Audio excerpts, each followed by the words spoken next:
Bonjour, je m'appelle Mathieu Latrubès, j'ai 43 ans et je suis le CTO d'une société qui s'appelle MySensei. J'ai fait l'executive MBA parce qu'à un moment donné, j'avais besoin de mettre un peu de souffle dans ma carrière, d'essayer de mieux comprendre les enjeux autour de moi et puis en fait, j'avais envie de changement, d'avoir un nouveau poste, des nouvelles responsabilités. Je me suis lancé.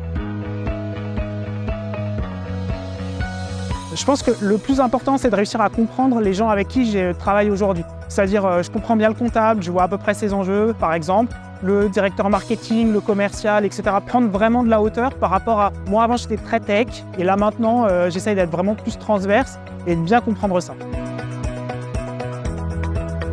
Je pense que le groupe, en fait, ça m'a construit un fort réseau. C'est un réseau que j'entretiens aujourd'hui avec les événements et puis avec le fonds CTO Partners Group. Ça m'a permis vraiment d'avoir des gens avec qui discuter d'égal à égal et puis d'avoir des conseils des fois assez challenging pour faire évoluer ma carrière toujours vers l'avant.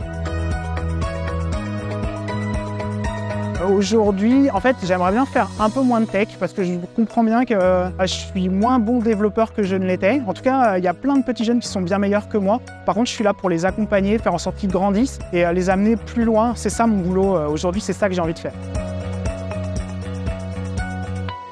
À la fin du Executive MBA, il faut soutenir un cadre d'entrepreneuriat. Donc il y a une grande soutenance. Moi, je m'étais mis beaucoup de pression pour cet événement parce que c'est la fin du cursus. Donc j'arrive pour soutenir et la soutenance, elle avait lieu sur une péniche. Et je suis en train de parler et il y a plein de bateaux qui passent à côté. Et du coup, il y a la péniche tanguait comme ça, etc. J'étais vraiment pas à l'aise. Ça s'est bien passé au final. J'en retire une leçon, c'est que en fait, dans l'entrepreneuriat et puis quand tu vas voir des fonds d'investissement, ils te mettent jamais vraiment à l'aise. Donc il faut apprendre à faire face. Voilà.